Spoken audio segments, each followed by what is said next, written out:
Thank you, Deputy Speaker. In the budget handed down by the Treasurer this year, we saw undoubtedly huge spending. We also saw enormous slush funds, huge amounts of money described as decisions taken but not announced. And we saw it accompanied by short-term marketing and spin. There is no doubt, as the Shadow Treasurer said in his contribution before me, that in this budget we've seen a Conservative government hand down generational debt without generational reform.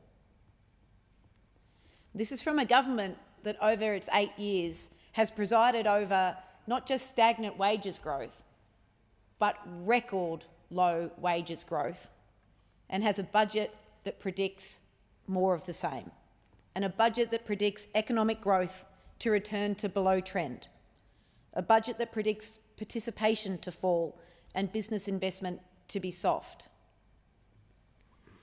And for all of the money that's been spent in areas which desperately need spending, there's a real feeling of just trying to paper over cracks and trying to replace money that's been taken out over 8 years of this government. And for all of the money that's been spent, for all of the announcements and the marketing, what is fundamentally missing from the budget handed down by the Morrison government this year is any sense of a vision for the future, any sense of a vision for the sort of country Australia wants to be. There is absolutely no doubt that economic prosperity, fairly shared, has to play a central role in a national agenda. But as I've contended before, for Australia and Australians to truly thrive, it should be embedded in a larger story. And as other democracies around the world have done, we should be embedding that economic story in Australia in a story of well-being, the well-being of people, the well-being of places, and the well-being of the environment that we live in and that we love. But we don't do that in this country. And so we've seen missed opportunities again and again for budgets to be vehicles for important structural reform in this country. No, we've had too many piecemeal and temporary reforms. We've had too many failures to build community support for a creative national vision, for a long-term agenda. We've had too many politicians willing to talk about that, but when they've got their hands on the levers of power, not delivering it. It hasn't always been the case in this country. You know, between 1901 and World War II, Australia built a thriving democracy based on a living wage, supplemented by an age pension, an interventionist state, and a nearly universal franchise, which included votes for women, although not our First Nations people. After World War II, we renewed our Australian compact by committing to full employment, mass migration, a huge expansion of housing, and the broadening of tertiary education. From the 80s, we introduced sweeping reforms that deregulated and opened our economy while expanding the social wage with Medicare, family support and superannuation, and better protecting our environment. Times of profound national change came with crisis which threatened health, wealth and well-being, as we've experienced in 2020, as we continue to deal with today. Times of profound change also required leaders from across the political, social, business and civil spheres of society to work together to achieve larger goals, to stand back, to agree to a simple, compelling narrative that the population could rally behind, to think larger and longer, to create a nation, to build a nation in which everyone could have a job, and to open our nation to the world, to have a consistent frame and direction for the country. We did that over roughly 40-year intervals. We're at another 40-year interval today. We should be doing that now. Instead, we have announcements of COVID commissions, of national cabinets that 1 minute are at a war footing, another minute aren't meeting, of ideas being floated without background work being done, and a lack of a vision, both national or local, for the future. What is also strikingly absent from this budget, from a Conservative government that likes to say that it's a great economic manager, is any agenda for productivity growth. Just an absolute reliance on apparently the unemployment rate continuing to decline and then having an impact on wages growth, but no agenda for productivity growth. Members of the government use words like industry and innovation and skills, but there is no comprehensive, coordinated skills, industry and innovation agenda. It's a government that can spend $600 million on a new gas-fired power plant, which every economist in the country seems to say is the wrong course, but can't actually concentrate on a proper agenda for the skills and the jobs of the future. We have relied on the flow of capital and people and ideas from abroad for economic dynamism over the years. Things have changed now. Supply chains have been broken. We don't have international talent and students coming in at the moment. We can't have a government that just puts up the shutters on things like climate policy and on developing the Australian wherewithal to deal with those challenges. We need to have a future made in Australia, a future based on Australian capabilities, Australian strengths, Australian investment. It is the time to invest in the skills and opportunities of our people and the innovation of our businesses.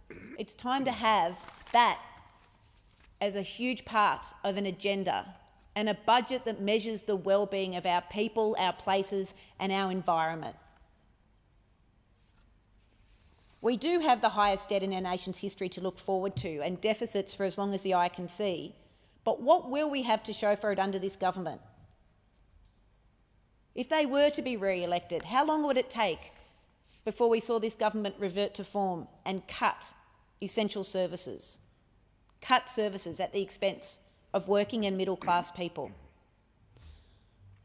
Future generations will have to pay this debt back, so we need to invest in the drivers of growth, productivity and wages. We need to invest in opportunities and skills for people and innovative capabilities of businesses.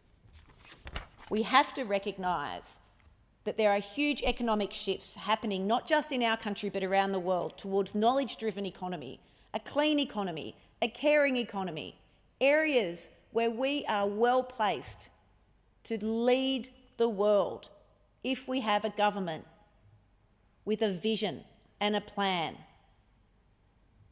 This is a budget that did nothing about the housing gaps, public and social housing, that trumpeted reforms to childcare, which go nowhere near what is needed and don't come close to Labor's and Anthony Albanese's policies, that do nothing to help insecure work.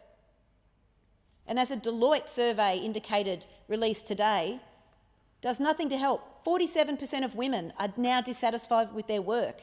76% of women have taken on more work since the outset of coronavirus, and many are less optimistic about their careers. Where is the investment in a vision for flexible working, for well-being, for reforms to paid parental leave, for men to have opportunities to do more with their families and women to have opportunities to do more in the workforce? And how long will we have to wait for a real focus from this government, for real action around reporting and dealing with non-inclusive and unacceptable behaviour in workplaces, as the Deloitte survey asked? Perhaps they could start in this workplace and actually do what they said they would do and deal with the member for Bowman.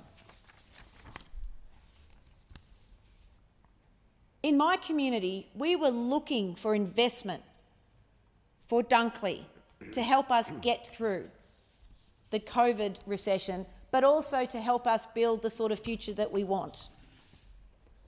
We were looking for investment in social and affordable housing. I received an email just last week, and I quote, "Hello, Peter, what can we do to help the families facing homelessness due to being given notice so landlords can sell their properties vacant? 60 days notice isn't working in this climate. There's a single mother in Langwarrin with 2 weeks left to move and has spent months looking for and applying for a rental and is having no luck. Our renters are suffering. They need help, protection from eviction and available housing. You know, I went onto the Langwarrin Locals Facebook page and indeed there's a post from a woman who says she's getting beyond desperate and running out of time. She's been given notice to vacate for her and her daughter, and she can't find anywhere to live despite attending 8 to 11 inspections a week, 1 to 3 inspections every weekday after work, 80 people at rental inspections. They can't afford the rent. Her daughter goes to a local school. They are 2 weeks away from being homeless. No investment in social and affordable housing in the Morrison budget. A massive commitment from a future Labor government, because we know it's important for society, we know it's important for the economy, and we know it's important for jobs. That's a vision. That's a vision for a budget grounded in the well-being of our people as well as the economy. In Dunkley, we looked for a comprehensive and properly funded local jobs plan, but we didn't see one in the budget. We looked for when car parking promised at Kananook and Seaford would be delivered, but instead heard the money was being removed. We looked for a delivery of Bellardo Road upgrades which had been promised, and we didn't receive them. We looked for an investment in the proposed Ballon Park athletics redevelopment that the council's been asking for. Nothing. We looked for investment in vital new pavilions at Emil Masden Reserve in Mount Eliza, or for the Mornington Bay Trail project for cycling and walking, which I've been asking the government for funding for 12 months. Nothing. We looked for the government to fulfil its 2019 election promise that it was building the extension of the Metro line to Baxter with a station at Langwarrin by funding the shortfall. Nothing. We looked for investment in the exciting proposed expansion of buildings and programs at McClellan Sculpture Park and Gallery for our cultural lives, for tourism, for jobs. Nothing. In fact, what McClellan Sculpture Park and Gallery got was a rejection of their application for RISE funding. We looked for an investment in the buildings and the culture of the local Indigenous gathering place, near Marjambana. Nothing.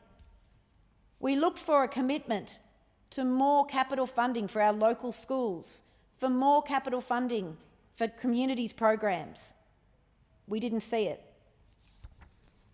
We looked for investment in local manufacturing and a plan for local manufacturing in our area. We didn't see it. We looked for support for Monash University for the employees who have lost their jobs and the students who are now facing $50,000 worth of student fees to get a degree. We didn't get it. We looked for JobSeeker to be above the poverty line so that people in my community can live in dignity while looking for work and caring for their families. We didn't get it.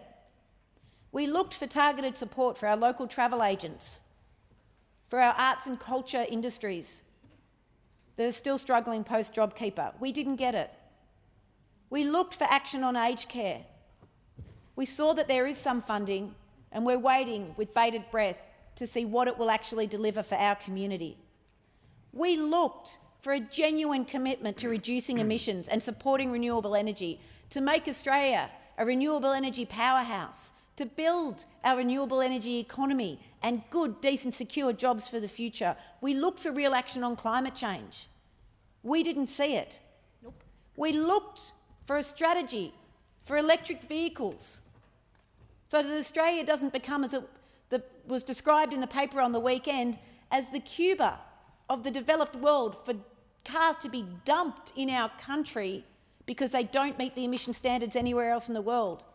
We didn't see it. We looked for an electric vehicle strategy for jobs, for local mechanics and manufacturing. We didn't see it. We didn't see a budget based on a vision for the future, on the pillars of the well-being of our community.